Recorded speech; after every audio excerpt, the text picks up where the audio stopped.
이 시간 나의 교회를 세우라, 나의 교회를 세우라라는 제목으로 함께 말씀을 나누겠습니다. 레리 크랩이라는 사람의 파파 기도라는 제목의 책이 있습니다. 이 책에 보면은 기도는 어떤 것인가, 기도는 어떻게 하는 것인가에 대한 새로운 시각을 우리에게 던져줍니다. 예를 들어 우리는 어떻게 기도합니까? 하나님, 나에게 어떤 문제가 있고 어떤 필요가 있으니 해결해 주세요, 들어주세요 라는 기도를 합니다. 이것은 소위 간청형의 기도입니다.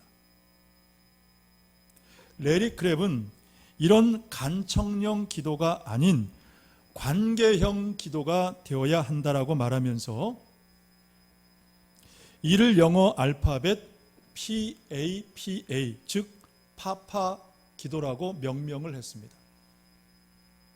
그래서 이 파파 기도는 다음의 네 가지를 추구합니다. 첫째로 하나님 앞에 자신을 꾸밈없이 내려놓으라. 두 번째, 하나님만 주목하라. 세 번째, 하나님과의 관계를 가로막는 어떤 장애들을 제거하라. 그리고 마지막 네 번째, 하나님께 더 가까이 다가가라.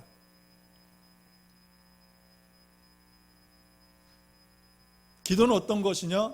하나님 앞에 나를 내려놓는 것이다. 그리고 하나님만 주목하는 것이다. 하나님과의 관계를 가로막는 모든 장애들을 제거하라. 그리고 끝으로 하나님께 더 가까이 다가가라. 자, 여러분 무엇을 말하고 있습니까? 이 기도라는 것은 우리의 관점에서 하는 것이 아니라 기도를 들으시는, 기도를 바르시는 하나님 관점에서 하는 것이어야 한다. 여러분, 교회도 마찬가지입니다. 교회도 내가 원하는 교회가 중요한 것이 아니라 하나님이 원하시는 교회가 되는 것이 중요하다는 사실입니다. 최근에 한 기독교 언론 매체에서 발표한 내가 선호하는 교회는 어떤 교회인가, 그 내용들을 보니까 대략 이렇습니다. 자유롭고 편안한 교회, 설교에 감동이 있는 교회, 시설이 잘 갖춰진 교회, 헌금에 부담이 없는 교회, 익명성이 보장되는 교회, 그런 교회들을 사람들이 좋아하고 찾고 선호한다는 것입니다. 그러나 여러분, 다시 말씀드리지만 교회도 내가 좋아하는, 내가 선호하는 교회가 아닌 주님이 원하시는 교회가 되어야 하는 줄로 믿습니다. 왜냐하면 오늘 본문 18절 말씀에서 예수님께서 내가 이 반석 위에 내 교회를 세우시겠다 그럽니다. 교회는 누구의 교회냐? 주님의 교회다. 내 교회를 세우시겠다라고 말씀을 하십니다. 자, 그렇다면 주님이 원하시는 교회는 과연 어떤 교회일까요? 첫째는 예수 그리스도의 신앙 고백으로 세워지는 교회입니다. 오늘 본문 18절 말씀해 보니까 또 내가 내게 이르노니 너는 베드로라, 내가 이 반석 위에 내 교회를 세우리니 음부의 권세가 이기지 못하리라. 여기서 말씀하는 이 반석에 대해서 존 칼빈은 16절에 기록된 베드로의 신앙 고백이라고 말합니다. 반석은 뭐냐? 신앙 고백이다. 다시 말하면 주는 그리스도시요 살아계신 하나님의 아들이십니다 라는 이 신앙 고백 위에 주님께서 주님의 교회를 세우신다라는 말씀이에요. 여러분, 그러므로 오늘 우리 모두에게 이 신앙 고백이 있으시기를 주님의 이름으로 축복합니다. 우리 한번 따라합시다. 주는 그리스도시요 살아계신 하나님의 아들이십니다. 다시 한번 하겠습니다. 주는 그리스도시요 살아계신 하나님의 아들이십니다. 여러분, 이 고백을 늘 하실 수 있기를 바랍니다. 여러분, 왜 우리에게 이 신앙 고백이 중요할까요? 오늘 본문 앞에 보면 예수님께서 제자들에게 수많은 기적을 보여주셨습니다.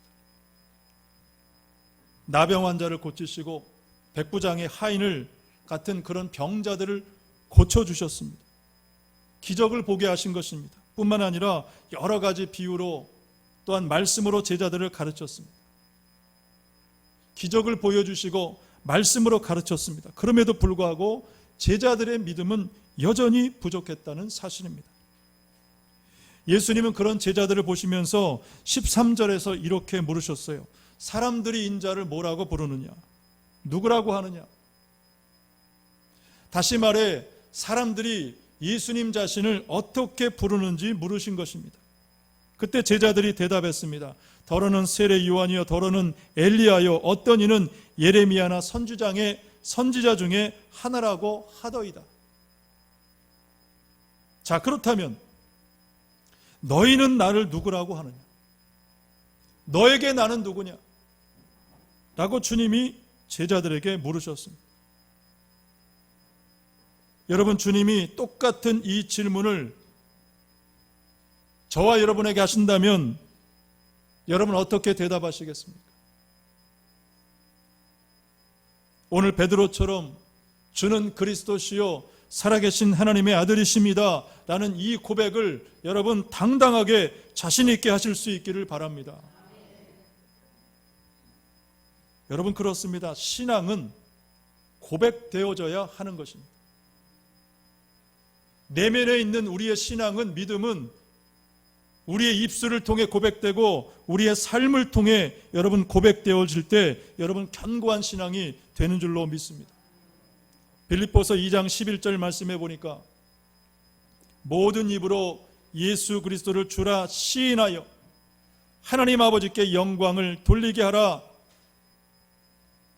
말씀하고, 로마서 10장 10절 말씀에는 사람이 마음으로 믿어 의에 이르고 입으로 시인하여 구원에 이른다라고 말씀하고 있습니다.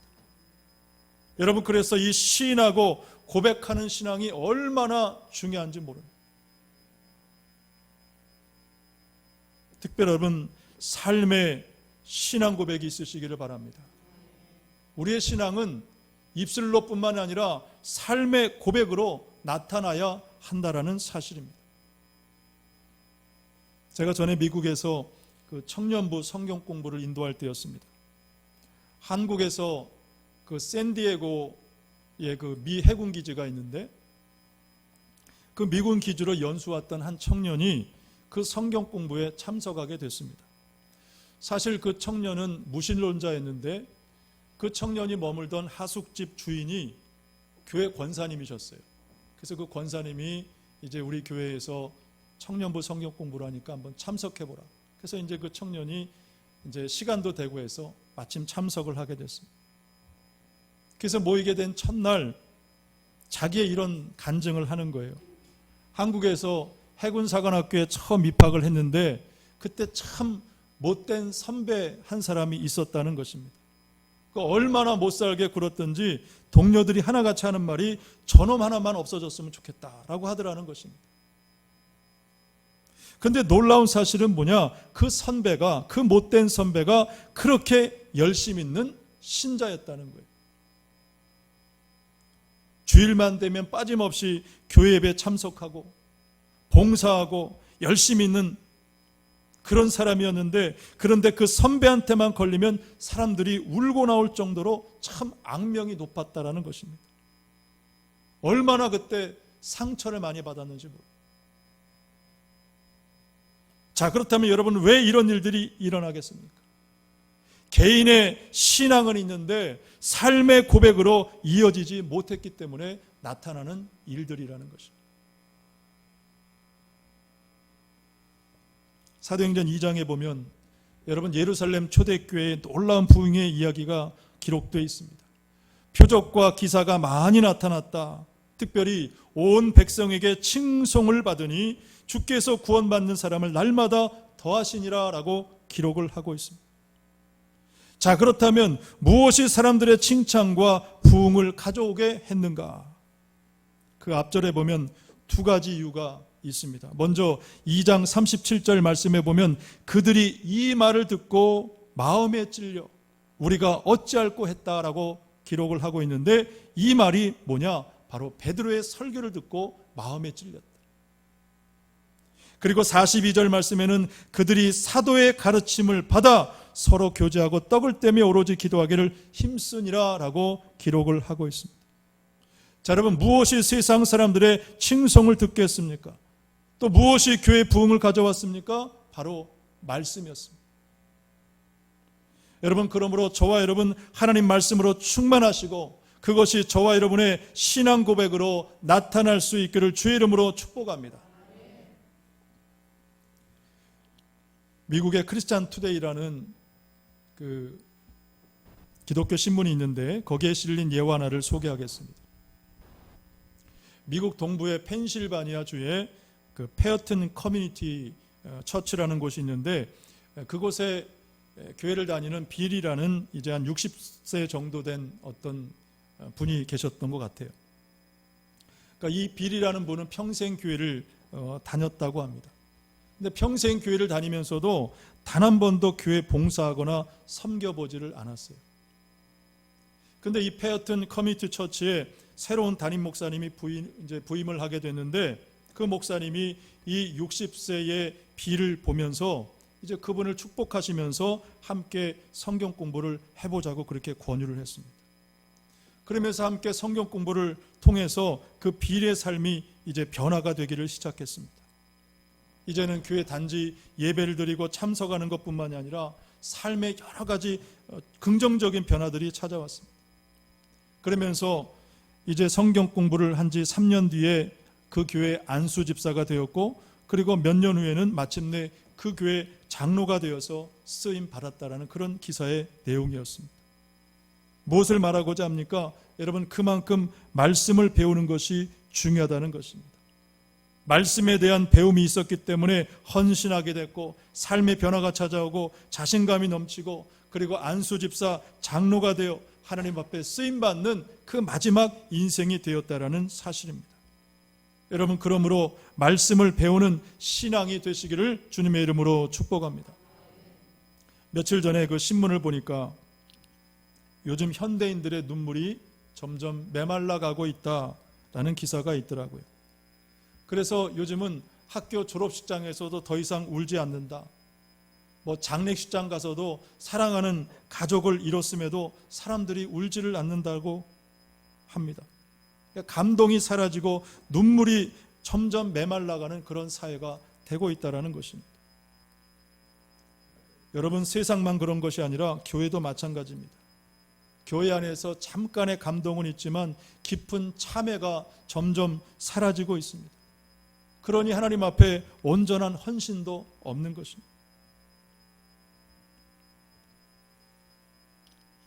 한 번은 그 이름만 대면 아는 어느 유명 목사님에게 아프리카에서 긴급 그 구원 요청이 이제 들어왔다고 합니다. 어린아이들이 말라리아에 걸려서 이제 죽어가고 있다라는 그런 긴급한 다급한 소식이었어요. 그래서 목사님께서 워낙 유명하신 분이라 그 자신의 페이스북에 팔로우들에게 이제 SOS를 친 것입니다. 도와달라고. 글을 남겼더니 모두 한 13,000명의 팔로우들이 그 글을 읽고 응원의 메시지를 보냈습니다. 목사님, 함께 기도하겠습니다. 응원합니다. 힘내십시오. 라는 격려의 문자가 계속해서 이제 올라왔어요.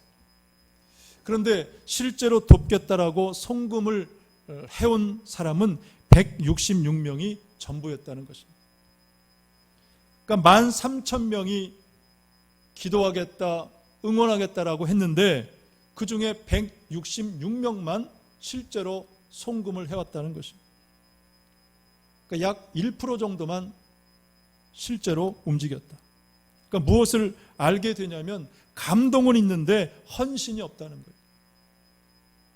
개인의 신앙은 있는데 삶의 고백이 없다라는 것입니다. 오늘 저와는 어떻습니까? 주님에 대한 그 내면의 신앙뿐만 아니라 삶의 고백 또한 있으시기를 주님의 이름으로 축복합니다. 그러니까 주님께서 그 신앙 고백 위에 주님의 교회를 여러분 세우실 줄로 믿습니다. 두 번째, 주님이 원하시는 교회가 될 때에 생명의 능력을 부어주신다라고 오늘 본문에서 말씀하고 있습니다. 본문 18절 말씀 중간에 보니까 내 교회를 세우리니 음부의 권세가 이기지 못하리라, 그렇게 말씀을 하고 있습니다.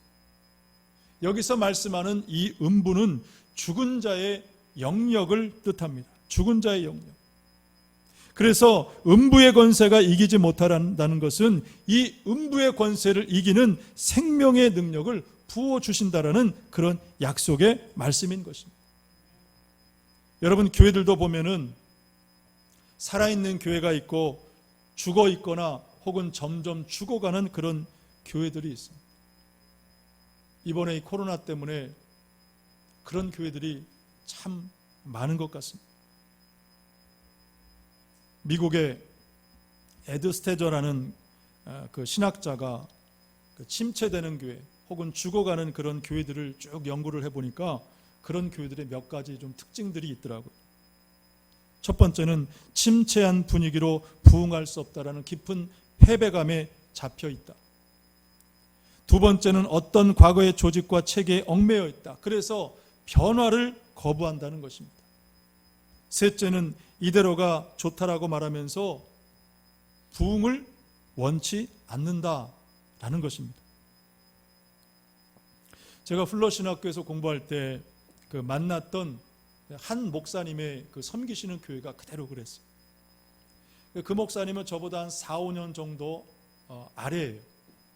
그때만 해도 상당히 젊고 그리고 유능한 그런 목사님이셨는데, 근데 그 목사님과 이제 같은 과목을 들으면서 이제 가까워졌고 서로의 이제 사역을 이제 서로 나누게 됐습니다. 그때 그 목사님이 그 LA에서 북쪽으로 차를 타고 한 1시간 정도 떨어져 있는 여러분 그 식스 플래그스라고 아십니까? 우리나라의 그 용인 자연농원에 있는 놀이동산 같은 그 지역 이름이 기억이 안 나는데, 그 지역에서 이제 목회를 하시는 그런 목사님이셨어요.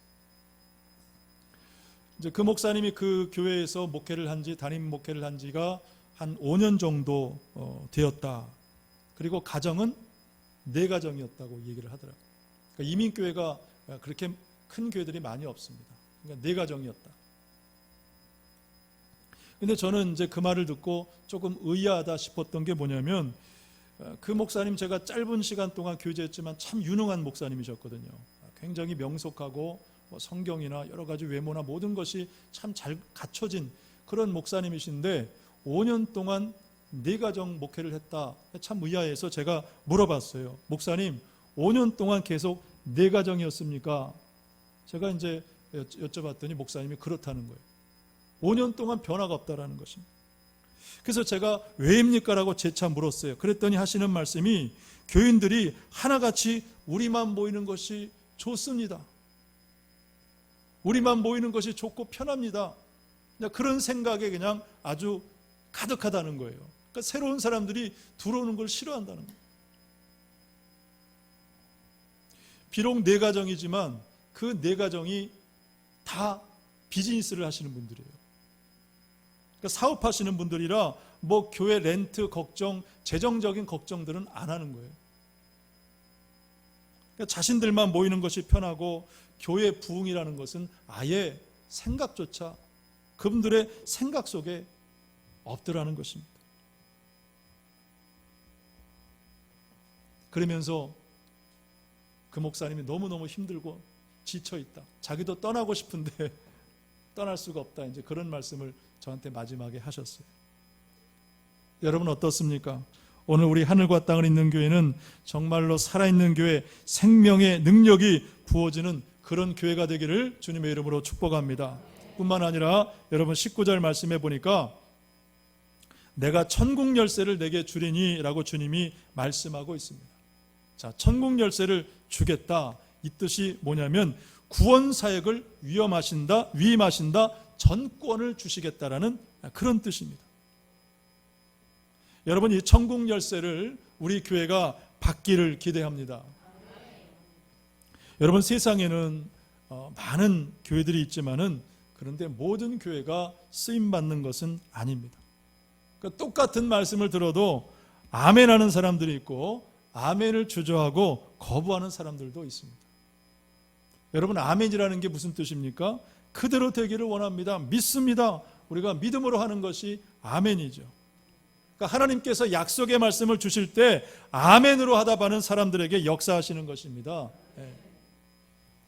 마찬가지로 이 천국 열쇠를 받고 그리고 구원사에게 쓰임받겠다라고 작정하면 여러분 하나님께서 우리를 쓰시는 것입니다.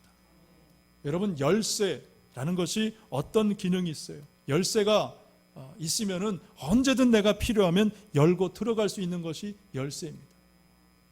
천국 열쇠가 그렇다는 것입니다. 다시 말하면 천국 열쇠를 받은 교회와 성도는 언제든지 이 천국을 경험할 수 있다라는 그런 약속의 말씀인 것입니다. 그러므로 이 천국의 열쇠를 받은 교회 예배가 천국 예배가 되는 것이고 천국 찬양이 되는 것이고 천국의 기도와 교제가 되는 줄로 믿습니다. 그래서 우리는 반드시 이 천국 열쇠를 받아야 하는 것입니다. 제가 한국에 오기 전에 많은 이민 교회들과 그리고 미국 교회들을 다녀봤어요. 근데 가보면은 하나같이 분위기가 다르더라고요. 교회 분위기가 똑같은 교회는 한 군데도 없어요. 교회 크기와 관계없이. 근데 어떤 교회는 벌써 딱 발을 들이면은 마음이 편해지고 따뜻한 그런 교회가 있고, 예배를 드려도 막 감동이 오는 그런 교회가 있는가 하면 어떤 교회는 크기에 관계없어요. 냉랭하고 감동이 없고 그런 교회들이 또 있더라고요. 그러니까 똑같은 찬송을 부르고 똑같은 말씀을 듣는데 찬송을 부르는데 아무튼 다른 거예요.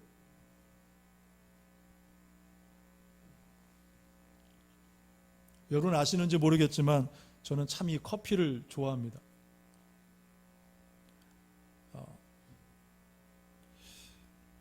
제가 이 처음 커피를 마신 때가 초등학교 한 6학년 때쯤 된 것 같아요. 커피인지도 모르고 먹게 됐는데 막 밖에서 이제 뛰어놀다가 동네 형집에 이제 가게 됐는데 이제 그 형이 이렇게 통에 담은 얼음 담겨 있는 이렇게 물을 주는 거예요. 근데 이제 뭔지도 모르고 이제 막 덥고 하니까 막 벌컥벌컥 마셨는데 나중에 알고 보니까 그게 냉커피였더라고요. 그래서 처음 이제 커피 맛을 그때 이제 배우게 됐습니다. 그리고 이제 커피를 못 마시다가 이제 대학교 때 큰 누님 댁에를 갔더니 큰 누님이 이제 인천에 사시는데 그때 대학생이 됐다고 이제 커피를 타주는데 그 맥심 커피 있죠? 맥심 커피를 이렇게 한 잔을 탁 타주는데 얼마나 그 맥심 커피가 맛있었는지 몰라요. 그냥 맛있어가지고 이제 가자마자 커피 한 잔 마시고 밥 먹고 나서 누나 커피 한 잔 또 줄 수 없어? 그래서 또 맥심 커피를 또 한 잔 마셨어요. 그러면서 이제 커피 세계에 눈을 뜨게 됐습니다. 당시 누님이 타준 커피가 이제 맥심 커피인데 얼마나 맛있었던지 그때마다 이제 누님 때만 가면은 이제 커피를 그렇게 몇 잔씩 마셨던 그런 기억이 있습니다. 그래서 이제 누님이 가르쳐준 이제 방식대로 똑같은 비율로 집에 와서 이제 타서 마셔봤는데 도대체 그 맛이 나질 않더라고요. 이상하더라고요. 왜 맛이 다를까? 물 때문인가? 물양 때문인가? 아니면 커피포트 때문인가? 아니면 물 끓이는 시간 때문인가? 많은 고민을 해봤는데 시도를 해봤는데 그 맛을 찾을 수가 없었어요. 그래서 제가 이제 그때 깨달은 것이 이래서 원조의 맛이 중요하구나. 왜 사람들이 원조의 맛을 찾아갈까? 맛이 중요하구나. 맛이 중요하구나. 여러분 무엇을 말하고자 합니까? 이 맛이 중요하다. 맛이 중요하다. 여러분 우리 교회도 맛을 내는 그런 교회가 되기를 바랍니다. 그래서 오늘 우리가 하나님 앞에 드리는 예배에 천국의 맛이 있고 말씀의 천국이 있고 찬양과 기도와 교제를 통해 여러분 천국을 경험할 수 있기를 주님의 이름으로 축복합니다. 오늘 말씀을 마칩니다. 주는 그리스도시요 살아계신 하나님의 아들이십니다 라는 이 베드로의 신앙 고백이 오늘 저와 여러분의 신앙 고백이 되시기를 바랍니다. 그래서 음부의 권세를 이기는 음부의 권세가 이기지 못하는 그런 생명의 능력과 그리고 천국의 열쇠를 받아 이 땅에서도 천국을 경험하며 살아가는 우리 하늘과 땅에 있는 복된 공동체가 되시기를 주님의 이름으로 간절히 축원합니다.